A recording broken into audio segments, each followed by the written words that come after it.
En la clase anterior hablamos acerca del reconocimiento de los recursos físicos, poder identificar sus características y la representación que éstas tienen dentro del sistema operativo.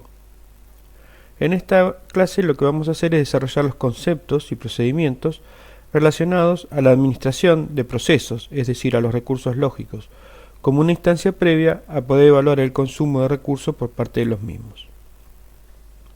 No podemos evaluar el consumo de recursos por parte de los procesos sin conocer las actividades básicas de administración que se realizan sobre estos.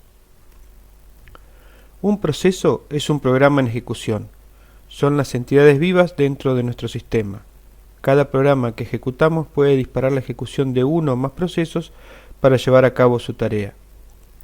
Existen procesos que no son disparados por los usuarios, sino que los ejecuta el sistema operativo en sí mismo para cumplir sus funciones, por ejemplo el proceso init o el servicio SSH. Lo mismo cualquier otro servicio que instalemos en nuestros equipos de servidores, como un servidor web, un servidor de base de datos, ¿sí? Todos son procesos que se ejecutan automáticamente por el sistema al momento de iniciarlo.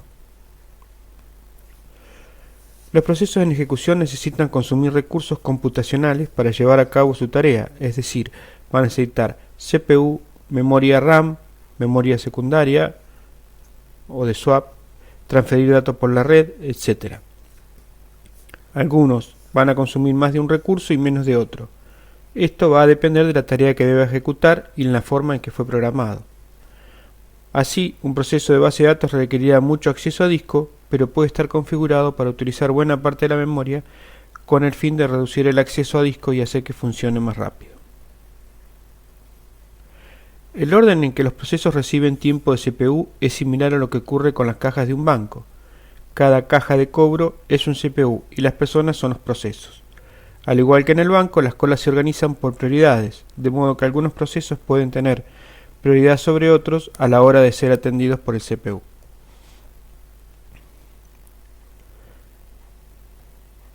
Como decíamos entonces, el orden en que reciben tiempo CPU está basado en prioridades. Cada proceso tiene un nivel de prioridad. Cuanto más alto nivel de prioridad, más tiempo tendrá asignado al procesador, o más probabilidad de que el proceso le sea asignado cuando lo solicite. Los procesos no siempre se encuentran en ejecución, la cantidad de CPU disponible es finita, es acotada, y por ende los procesos se les asignan pequeñas porciones de tiempo de CPU. Dijimos aquí que cuanto más alto nivel de prioridad, más tiempo tendrá asignado. El nivel de prioridad se asigna de manera inversa, es decir, que cuanto más bajo es el número, más alto es su nivel de prioridad. Durante el tiempo que el proceso tiene asignado CPU, va a tener la oportunidad de ejecutar algunas instrucciones de su código, hasta tanto se acabe su porción de tiempo, o bien ocurra algún evento que evite que el proceso siga ejecutando. Es decir, necesite esperar una información de teclado o de entrada-salida del usuario, necesite esperar que un evento se ejecute como una comunicación en la red, un acceso de entrada-salida de disco, es decir, que esté esperando que el disco haya solicitado información del disco y esté esperando que esa información le llegue.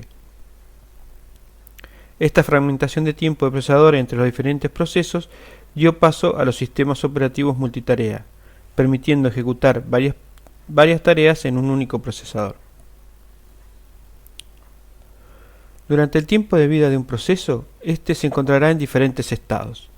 En un sistema Linux observamos básicamente 5 posibles estados. R corriendo, de running. Significa que el proceso se encuentra en condiciones de ejecutarse en CPU o bien que está siendo ejecutado. S durmiendo, la S es de sleeping. El proceso se encuentra esperando por alguna señal o evento, no se encuentra en condiciones de ser ejecutado en CPU en este momento. T trazado o detenido. Viene de traced o stopped. Proceso que ha recibido la orden de detenerse, por ejemplo a pedido del usuario con el comando kill y la señal sigstop. O bien porque en algún proceso a pedido del usuario, si fue una terminal gráfica, se le dio pausa o alguna situación similar. D durmiendo no interrumpible. se encuentra esperando por un evento y no puede ser interrumpido. Y Z zombie, proceso que terminó y no fue reclamado por su proceso padre, o bien el proceso padre terminó y no lo eliminó. Los procesos zombies son aquellos que no hay manera de accederlos, no están haciendo nada, o no, por lo menos lo que estén haciendo el resultado no va a ser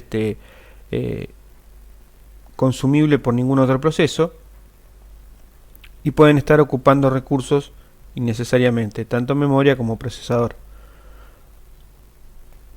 Acá tenemos entonces un gráfico de los distintos estados por los que puede pasar un proceso. Cuando el proceso se crea, entra en estado de running y de ahí puede pasar a cualquiera de los siguientes estados a partir de la recepción de una señal o de una situación propia. Si recibe una señal y la señal le dice que es stop, que se detenga, va a ir a stopped, y de detenido solo puede ir a running. Desde cualquier estado solamente se puede ir a running, ¿sí? O sea que desde running podemos ir a cualquier estado y desde ese estado volver hacia running. Por ejemplo, si estamos en está esperando una interrupción, o sea un evento, va a interrumpible sleep. Si está detenido esperando algún dato o algo y no puede ser rompido, va a un interrumpible sleep. Y si va zombie no puede volver a running. Fíjense que cuando sale por zombie no puede volver a running. La única manera de un estado zombie es eliminándolo.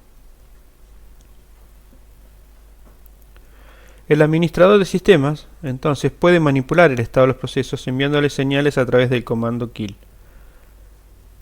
Eso significa que, como decíamos, podemos enviarle distintas señales a los procesos, en dependencia de en qué estado se encuentre, enviarle señales para que pasen a alguno de los otros estados. Por ejemplo, si lo mandamos a pausa, stopped, porque está consumiendo mucho procesador y necesitamos el procesador para otro proceso, lo podemos poner en pausa si sabemos exactamente qué es lo que está haciendo y luego lo podemos traer. Entonces para eso se utiliza el comando kill, que tiene una funcionalidad predeterminada equivalente a cerrar un programa desde la interfaz gráfica. Esto es, envía al proceso la señal SysTerm. El comando recibe argumento un código de señal y un identificador de proceso, al cual enviarle la señal. Es decir, que si le mandamos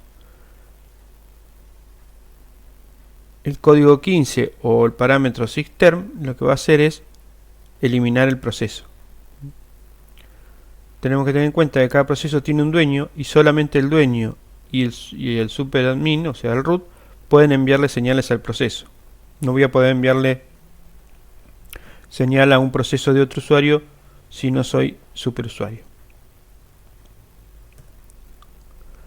Entonces la estructura del comando kill es kill-señal PID y el process ID es el identificador del proceso. Si no mandamos esto, va a tomar por defecto -15. Como dice acá, entonces se puede colocar el número o el nombre que identifica la señal. Podemos poner SysTerm. Si no se coloca, toma por defecto esto o el 15, que es lo mismo. O sea, ponemos -15 o ponemos -SysTerm y va a ser lo mismo. Y el PID es el Process ID, es el número que identifica un proceso en particular y este valor lo obtenemos con los comandos ps o top. Las distintas señales entonces del comando kill. Y como dijimos entonces, de manera predeterminada es SysTerm. Esto significa que le estamos pidiendo de manera amable al proceso que finalice su ejecución. Si el proceso puede responder a esta señal, o sea que no está colgado, ejecutará las instrucciones de cierre, como por ejemplo cerrar archivos abiertos, y finalizará su ejecución correctamente, liberando los recursos que estaba consumiendo. El syskill es una terminación abrupta. La utilización de esta señal es más riesgosa porque es equivalente a SysTerm, pero la petición ya no es amable. Es decir, al enviarle yo esta señal a un proceso, este pierde la posibilidad de finalizar correctamente y muchos de los recursos que utilizaba pueden quedar retenidos por un cierto periodo de tiempo. Es decir, se va a cerrar de forma abrupta y pueden que me queden archivos abiertos y otros recursos tomados. En general la memoria es liberada salvo alguna situación en particular. Systop o 19 es lo que lo pone en pausa. Entonces a veces no se quiere terminar el proceso, pero se necesita que éste detenga su ejecución temporalmente. La señal systop no puede ser ignorada por los procesos y realiza exactamente esta función de detener la ejecución del mismo. Es como si lo pausáramos. Una vez que enviamos esta señal a un proceso, el proceso que se va a quedar en estado T de detenido. Syscon, reactivando el proceso. La señal syscon permite indicarle al proceso que debe continuar su ejecución. Esta señal tiene sentido luego de haber enviado systop, es decir, si tenemos un proceso en estado detenido, lo podemos continuar con esta señal. Los procesos en Linux pueden estar en primer plano, que se llama foreground, o segundo plano, que se llama background. Solo un proceso estará en primer plano al mismo tiempo en una terminal. En una interfaz de usuario, digamos de gráfica, vamos a tener varios procesos porque en realidad vamos a tener varias ventanas, pero y no nos vamos a dar cuenta de esto, pero solo un proceso va a estar en foreground, o sea, en primer plano, que es la ventana que tengamos activa.